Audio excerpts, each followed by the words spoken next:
గురుగారు కొంతమందికి ఎన్ని సంబంధాలు వస్తున్నా సరే పెళ్లి మాత్రం అవ్వదు. ఏదో ఒక విషయంలో ఆ పెళ్లి సెట్ అవ్వదు. ఎందుకంటారు? వాస్తవానికి అయితే అలాంటి యోగంలో ఉండవలసిన వాళ్ళు ఇప్పుడు చాలా మంది ఉన్నారు. కొంతమందికి నాగదోషం ఉంటుంది, కొంతమందికి కుజ దోషం ఉంటుంది, కొంతమందికి కళ్యాణ దోషం, అక్షంతల దోషం ఉంటుంది. వాళ్ళల్లో ఉండవలసిన స్థితి ఇప్పుడు 40, 50, 35, 45 ఏళ్ళు వచ్చినా కానీ కళ్యాణం జరగదు. కొంతమందికి అమ్మాయిని చూస్తే అబ్బాయికి నచ్చదు, అబ్బాయికి చూస్తే అమ్మాయికి నచ్చదు. ఒకరికొకరికి అండర్స్టాండే ఆలోచన పెళ్లి మీదనే జాస్ ఉండదు కొంతమందికి. ఇలాగ ముడిపడిన వాళ్ళల్లో ముఖ్యంగా ఆ సమస్య అతని జాతక చక్రం ఆ మనిషిని ఏ దిశలో నడిపిస్తుంది?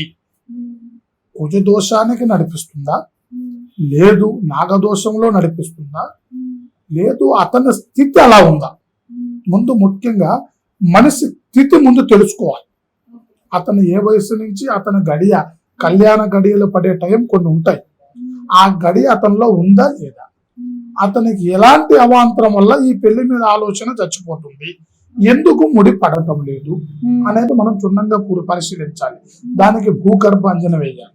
భూగర్భాంజన వేసి అతనిలో ఉండవలసిన లోతుపాతులు, పంచభూత బంధనలు, అతనిలో ఉండవలసిన దోష స్థితి, అతనిలో ఉండవలసిన కళ్యాణ స్థితి, అతనికి ఉండవలసిన ఏ స్థితినైనా కానీ అతనిలో ఉండవలసిన మనం గమనించి అతనికి ఎప్పుడు పెళ్లి అవుతుంది, అతను ఎప్పుడు నిలబడగలుగుతాడు, అతనికి కళ్యాణ యోగం ఉందా లేదా, అతను ఏ దశలో నడిపిస్తే కళ్యాణం నడుస్తుంది, ఆ అమ్మాయి ఏ దశ నుంచి వస్తే అతనికి కలుస్తుంది, ఆ అమ్మాయి ఈ దశలో ఉందా, తూర్పు, ఉత్తరం, పడమర, దక్షిణం, ఈ 4 దిశలలో అతనికి ఏక దశ నుంచి నడిపిస్తే ఆ అబ్బాయికి కళ్యాణం జరుగుతుందా, ఆ అమ్మాయికి కళ్యాణం జరుగుతుందా అని మనం క్షుణ్ణంగా పరిశీలించి, అది ఆడవాళ్ళైనా సరే మగవాళ్ళైనా సరే, స్త్రీ పురుషులలో ఎవరైనా సరే, ఎవరికైనా ఇలాంటి అటంకు ఉంటుంది.